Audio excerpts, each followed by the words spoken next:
청남 권영한의 이야기. 이 시간에는 차조기에 관한 전설 이야기를 할까 합니다.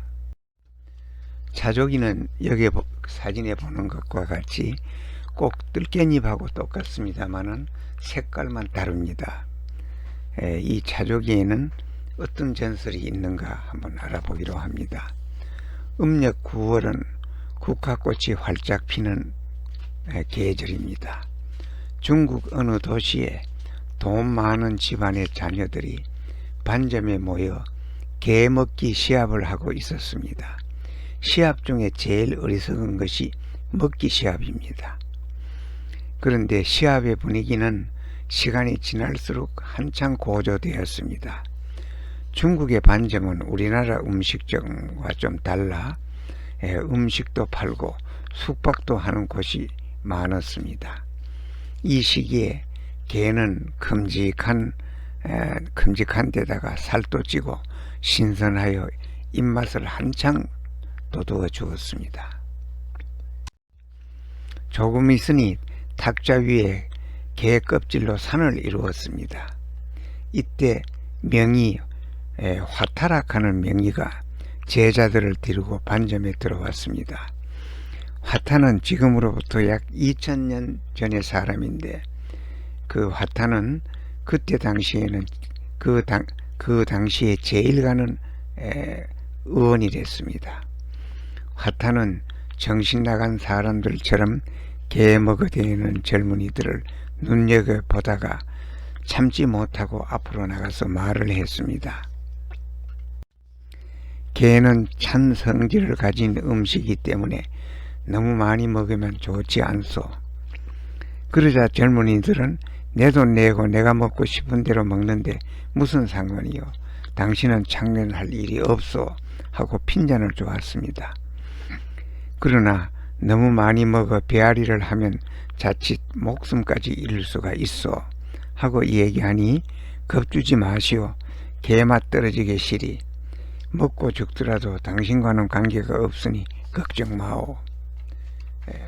그렇게 젊은이들은 말을 했습니다. 술이 취해 몸도 제대로 못 가누던 젊은이는 처음부터 화타의 말을 귀담아 들으려 하지 않았습니다. 정말 맛있군. 개를 먹고 죽었다는 소리는 여태껏 들어본 일이 없어. 자, 실컷 먹어라. 괜시리 늙은이가 입에서 군침이 도는 가보군 하고 젊은이들은 계속 개를 뜯어먹었습니다. 구원하는 말을 젊은이가 듣지 않자 화타는 반점 주인을 향해 말했습니다. 그들이 계속 먹으면 죽을 수도 있어. 그러니까 그만 파시오. 그러나 주인 역시 청년들이 먹으면 먹을수록 돈을 벌기 때문에 화타의 충고를 외면하였습니다. 그러자 화타는 더 이상 말하지 않고 제자와 앉아 술을 마셨습니다. 시간이 흘러 날이 어둑어둑해지었습니다. 개를 먹던 젊은이들은 배가 아픈지 배를 움켜잡고 얼굴을 찡그리고 있었습니다. 통증은 점점 심해 전신에 식은땀이 흘렀습니다. 급기야는 너무 아파 탁자 아래로 뒹굴었습니다. 아이고 나 죽겠다. 빨리 의원을 불러줘. 주인은 어찌할 바를 몰랐습니다. 좋아, 내가 진찰을 해보지. 화타가 말하자 젊은이는 머리를 들어보았습니다.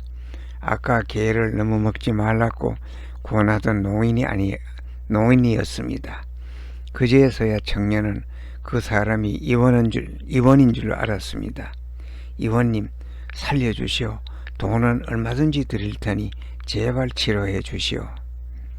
그랬더니 화타는 돈은 필요 없네. 그리고 이후부터는 고집 부리지 말고 어르신들의 충고를 잘 듣게나.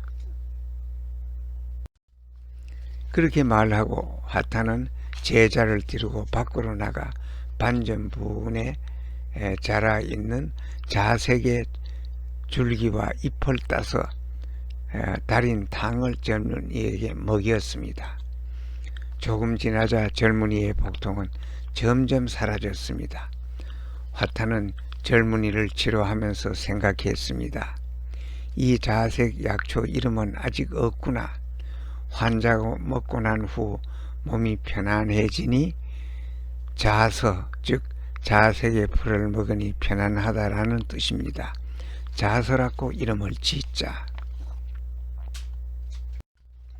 화타에게 치료를 받은 젊은이는 감사의 인사를 하고는 돌아갔습니다. 큰일 날 뻔했구나. 이후로는 젊다고 돈 많다고 자랑하지 말고 건강도 주요시하게 하고 말을 하니, 예 의원님 그리 하겠습니다 하고 말을 했습니다. 반점 주인도 머리를 끄덕였습니다. 이때 제자가 화타에게 물었습니다. 스승님, 이 풀이 개의 독을 없애준다는 말이 어느 책에 쓰여 있습니까? 책에는 없다. 내가 동물이 먹는 것을 보고 알았다 하고 화타는 말을 했습니다. 어느 여름날 화타가 강남의 강가에서 약초를 채취할 때였습니다. 강남은 지금의 양자강 하류에 위치한 남쪽 지역을 말합니다. 우연히 수달이 큰 고기를 잡아먹는 것을 목격했습니다. 수달은 힘들게 잡은 큰 고기를 있는 힘을 다해서 삼켰는데 배가 불룩하여 거의 터질 것 같이 보였습니다. 삼킨 고기가 너무 커서인지 수달은 물속에서 기진맥진하다가 겨우 강가로 기어 올라왔습니다. 조금씩 몸을 움직여 강가 풀이 있는 곳까지 가서 누웠습니다. 그리고는 수달이 이리저리 풀들 중에서 자색 풀을 뜯어 먹었습니다. 조금 있으니 이전의 상태에 비하여 많이 좋아진 듯 했고, 시간이 지날수록 활달하게 회복하는 것을 볼 수가 있었습니다. 이것을 지켜보던 화타는 자색의 풀이 물고기의 독을 해독한다는 것을 알게 되었습니다. 물고기는 선선한 성질이 있고 자색의 풀은 따뜻한 성질이 있는 식품입니다. 화타는 훗날 이 약초로 환약과 가루약을 만들었습니다. 이 약은 찬 성질을 몰아내는 성질이 있어서 오한, 두통, 발열, 신체통, 관절통, 복통, 설사, 한기로 인해서 생기는 병에 효과가 있고, 소화 기능을 강화시키며 폐 기능을 활달하게 해주고 기혈 순환을 도와주며 장의 연동 작용을 촉진시키고 갈증을 없애주고 담을 제거해주는 작용을 하기 때문에 많은 환자를 치료할 수 있었다고 합니다. 후세 사람들은 화타가 자서라고 이름 짓던 이 약초를 차족이라고 부르게 되었다고 합니다.